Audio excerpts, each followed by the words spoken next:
apasionados por la historia.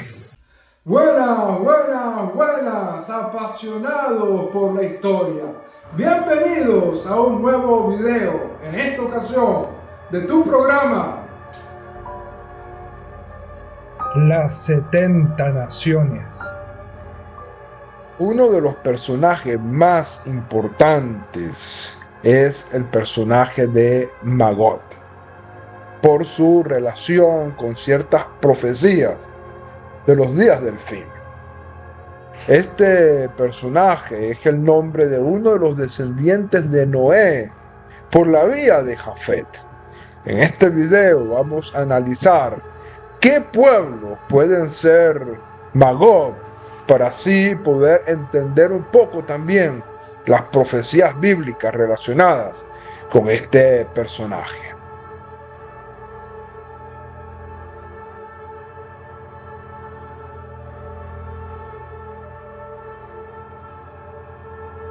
Tras el diluvio que arrasó con la antigüedad, Noé y sus hijos dieron origen a nuevas generaciones, entre ellos Jafet, cuyo linaje se extendería por vastas tierras. Como hemos teorizado en otros videos, la humanidad después del diluvio regresó a la región de Mesopotamia.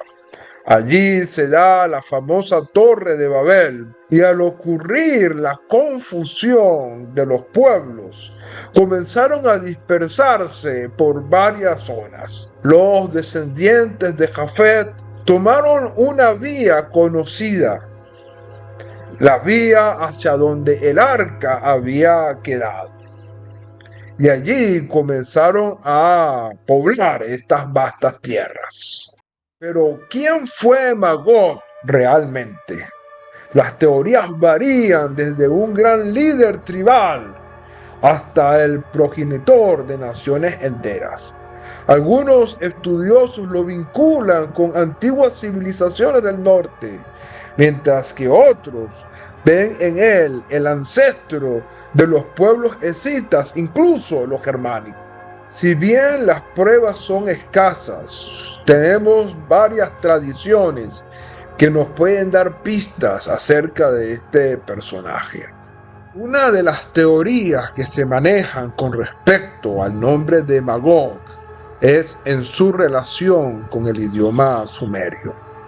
Si quieres saber un poco más sobre los sumerios, tenemos un video en nuestro canal que no puedes dejar de ver para poder entender apropiadamente esta hipótesis.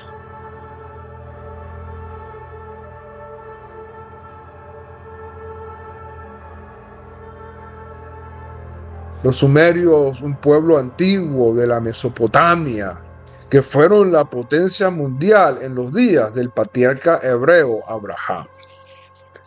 En el sumerio, Gug significa literalmente una mancha negra y por extensión una referencia a la cornalina.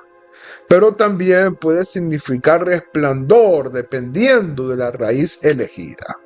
Sin embargo, otros lo relacionan con el acadio. El acadio fue un importante imperio que también se levantó en la Mesopotamia. Pronto estaremos grabando un video acerca de este fabuloso imperio.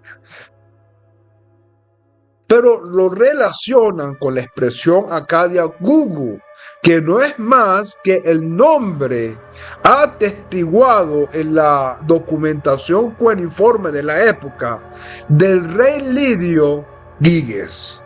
Por lo tanto, Magog sería la tierra de Giges. Giges fue el primer rey de Lidia, una región histórica situada en el oeste de la península de Anatolia, en lo que hoy en día es Turquía. Esto precisamente corresponde mucho con lo que hemos hablado en nuestra hipótesis, que luego de la Torre de Babel, los descendientes de Jafet se fueron hacia la zona donde el arca se había posado, precisamente en Anatolia. Turquía hoy en día.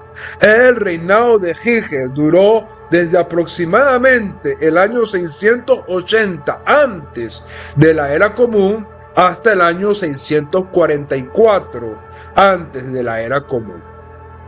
Según otros autores, el nombre de Magog o de Gog puede rastrearse hasta los tiempos de las cartas de Armaná. Las cartas de Armaná, llamadas también correspondencia de Armaná, son un archivo de correspondencia, en su mayor parte diplomática, grabada en tablillas de arcilla entre la administración egipcia y sus semejantes, como lo eran los reinos de Canaán, el reino de Amurrú, el reino de Babilonia y también hacia sus vasallos en Siria.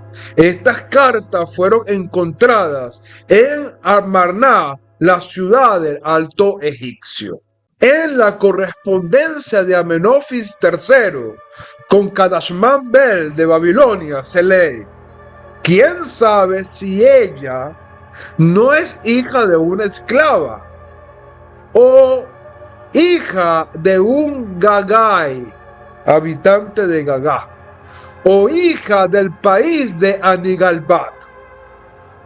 Dado el contexto geográfico, este país de Gaga corresponde a los Gasgas, quienes moraron en la posterior Melitene, en el Alto Éufrates, el mismo donde se sitúan Tubal y Mesec. Sin embargo, solo prueba la existencia de un pueblo de nombre similar 8 siglos antes del profeta Ezequiel, quien nombra a Magog. Otra de las tradiciones que nos pueden ayudar a identificar a Magog viene del profeta Ezequiel.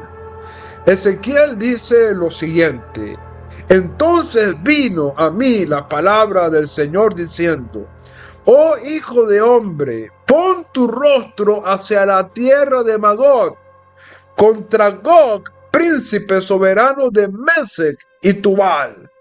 Profetiza contra él y di: así ha dicho el Señor Dios, he aquí yo estoy contra ti, oh Gog, príncipe soberano de Mesec y Tubal. Te haré dar vuelta y pondré ganchos en tus quijadas. Te sacaré a ti y a todo tu ejército, caballos y escudos y defensa, llevando todos ellos espadas. Persia y Etiopía y Libia estarán con ellos, todos ellos con escudos y cascos. Estarán contigo Gomer y todas sus tropas, Pector Gamá de los confines del norte, con todas sus tropas y muchos otros pueblos. Esto se encuentra en Ezequiel capítulo 38, verso 1 al 6. Este gran ejército que se presenta como venido desde los confines del mundo y especialmente del norte, el origen de las invasiones más devastadoras para la región. Sin embargo, en el momento decisivo, Dios mismo intervendrá para salvar al pueblo que mora pacíficamente y le sirve con fidelidad. Las huestes enemigas serán destruidas y el soberano Gog aniquilado con todo su poderío. Finalmente Dios dice: enviaré fuego sobre Magog y sobre los que habitan con seguridad en las costas, y sabrán que yo soy el Señor. Ezequiel 39:6. Lo importante es que este texto ha sido considerado como el fundamento de una literatura apocalíptica. En efecto, en él aparece la idea de una batalla decisiva librada por Dios mismo a favor de su pueblo. En cuanto a los pueblos mencionados, que es lo que nos interesa con respecto a este estudio, Mesec y Tubal son dos reinos contemporáneos del profeta. Estos reinos florecen aproximadamente en el siglo 7 antes de la era común. Estos pueblos ubicados en Anatolia, en la parte central al norte de Israel.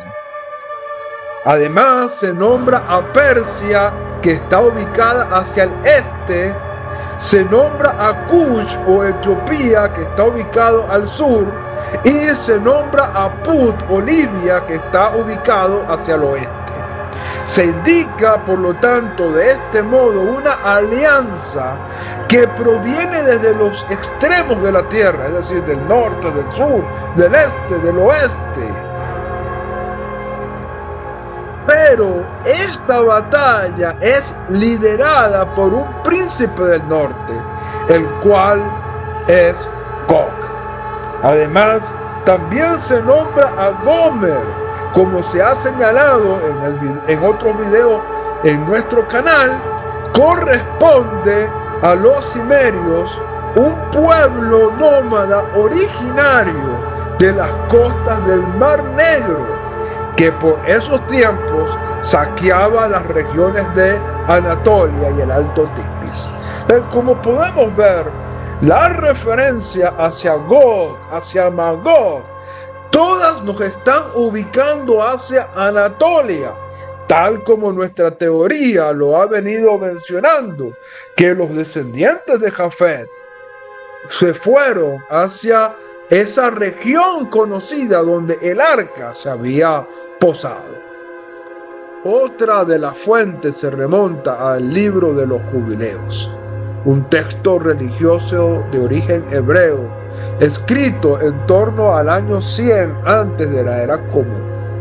Anteriormente se conocían manuscritos en lengua ge'ez procedentes de la comunidad judía Beta Israel, uno de ellos completo, y además fragmentos en idioma siriaco, griego y latín. En los manuscritos del Mar Muerto, descubiertos en el año 1947 en Qumran, se han encontrado 14 fragmentos hebreos de varias copias de este libro, dándonos a ver que era importante para la comunidad de Qumran. Lo importante de esta tradición basada en el libro de los Jubileos es que amplía la información de este descendiente de Jafet. Dice de la siguiente manera: y la primera porción salió para Gomer al este desde el lado norte hasta el río Tina, y en el norte salió para Magog todas las regiones inferiores del norte hasta llegar al mar de Meat. Eso está escrito en Jubileos 9, 8 al 9. El río Tina, casi con certeza, es el río Tanais de los autores griegos contemporáneos, es decir, el conocido hoy en día como el río Don. Y el mar de Mea corresponde al lago Meótide, actualmente llamado el mar de Azov. El mar de Azov es un mar europeo localizado al noroeste de la península de Crimea, al sur de Rusia y al este de Ucrania. Es decir, nos viene a ubicarnos en esa zona tan importante, cerca del Mar Negro, y que afirma nuestra teoría que hacia esa región los descendientes de Jafet se fueron, y por lo tanto se ubicaron bien sea en Anatolia o subieron más hacia el norte, hacia esta región que el libro de los Jubileos ahora nos menciona. Otra de las fuentes que tenemos se conoce como el tercer libro de los oráculos de Sibilinos, procedente de la comunidad judía que habitaba en Alejandría, Egipto, en torno al siglo II antes de la era común. Lo menciona a Gog y a Magog de esta manera: ¡ay de ti, oh tierra de Gog y Magog, en medio de los ríos de Etiopía! Eso se encuentra en Oráculos Sibilinos 391:17. Y más adelante dice: ¡ay de ti, Gog y Magog! Además, uno tras otro, mardios y dayanos. ¿Cuántos males el destino os traerá? ¡ay de la tierra de Licia, de Misia y de Frigia, y de las grandes naciones de Pánfilos, Lidios, Carios, Capadocios y los etíopes y los árabes de la lengua extraña caerán! ¿Cómo hablar de ellos? Porque sobre todas las naciones que habitan en la tierra, el Altísimo enviará una plaga. Estas menciones son también de las más antiguas. Después del libro de Ezequiel, Gog se ha unido a Magog como una designación colectiva y se le sitúa bien en los ríos de Etiopía, que puede referirse al Alto Nilo, pero en ocasiones a la India, bien en las regiones del extremo norte, entre el Mar Negro y el Caspio, dado que los dayanos pueden identificarse con los habitantes provenientes de Turkmenistán, o también pueden identificarse los dayanos con los dacios ubicados al oeste del Mar Negro en la actual Rumanía. Yendo para la era común, nos encontramos con el historiador Flavio Josefo. Este menciona que Magog o los magogitas son llamados escitas por los griegos. Debemos recordar que este nombre dado en la antigüedad a los miembros de un grupo de pueblos de origen iranio, caracterizados por una cultura basada en el pastoreo nómada y la cría de caballos de monta. El etnónimo escita también ha sido usado para referirse a otros pueblos de costumbres similares o que ocuparon las regiones de Rusia, Ucrania y Asia Central, conocida durante largo tiempo como Escitia. Es allí donde esta información dada por Flavio Josefo, al relacionarla con Rusia y Ucrania, viene en la misma línea de pensamiento de lo que hemos venido hablando en las diferentes tradiciones. El historiador Hipólito de Roma se refiere a Magog como los Gálatas o los celtas. Debemos recordar algo importante. Los Gálatas es una región también de la Anatolia. Basándose entonces en esto, la misma teoría de que los descendientes de Jafet se fueron hacia la región de Anatolia y que a partir de allí comenzaron a emigrar a otras regiones, especialmente hacia el norte.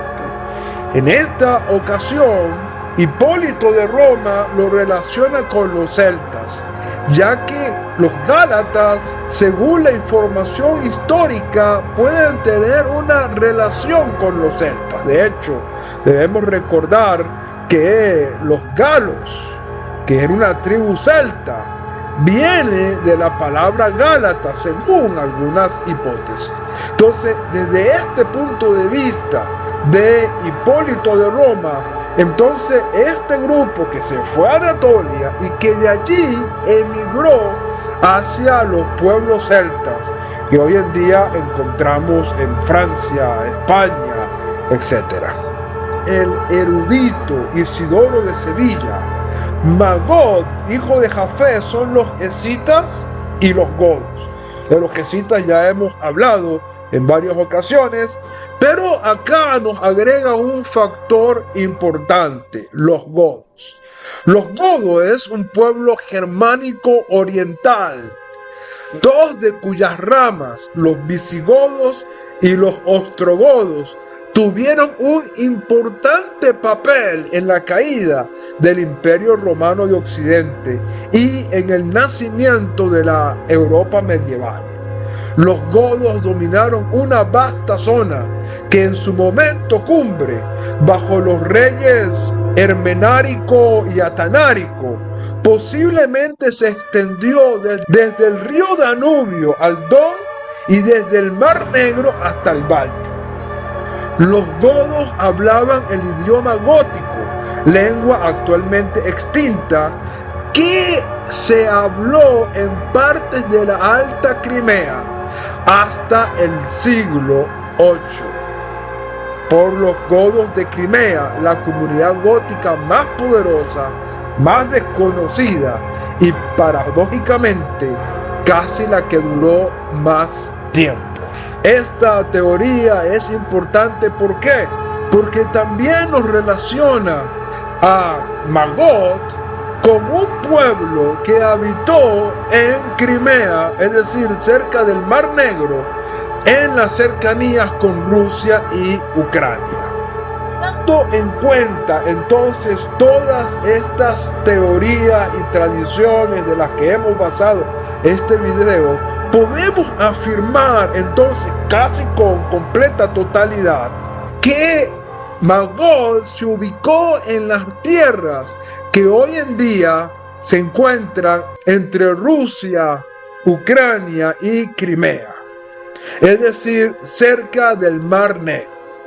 Aunque hay una teoría importante que la menciona el rabino Dan Ben Abraham en su libro Gog y Magog, el último bastión de la profecía. Precisamente pueblos que habitaban en esa región, Rusia, Ucrania y Crimea, llegaron a América a través del estrecho de Bering, en un momento en que ese estrecho tenía una conexión territorial con Alaska y Rusia. Y de esa manera comenzaron a poblar América. Y que por lo tanto, según esta teoría e hipótesis del doctor rabino Dan Ben Abraham, los pueblos aborígenes de Norteamérica, especialmente Canadá y Estados Unidos, serían también descendientes de Magog, y que por lo tanto, desde el punto de vista profético, Estados Unidos tendría incidencias importantes en la guerra contra Israel, la famosa guerra de Gog y Magog. Lo importante en el tema de la formación de los pueblos que estamos desarrollando es que las pistas nos ubican hacia esa región, Rusia, Ucrania y Crimea, donde podemos afirmar con esta última hipótesis sobre los godos que los habitantes de Crimea, que fueron los que luego lograron la caída del Imperio Romano y que lograron llegar a Europa hacia etapa medieval, pudieran ser los descendientes de Magog. Y por lo tanto, proféticamente, ese espíritu de Magog pudiera influir tanto en Europa como en América, según las teorías que hemos hablado. Sin embargo, eso es un tema profético que va más allá del tema histórico. Déjanos tus comentarios y tus teorías con respecto a la identidad de Magog. A ver si tú también piensas que puede estar relacionado con estos pueblos que habitaron en Crimea y en su cercanía con Rusia y Ucrania. Espero te haya gustado este video. Si es así, dale like. Déjanos tus comentarios acerca de lo que piensas de la formación de estos pueblos. Suscríbete a mi canal para que estés notificado y así puedas seguir siendo un apasionado por la historia.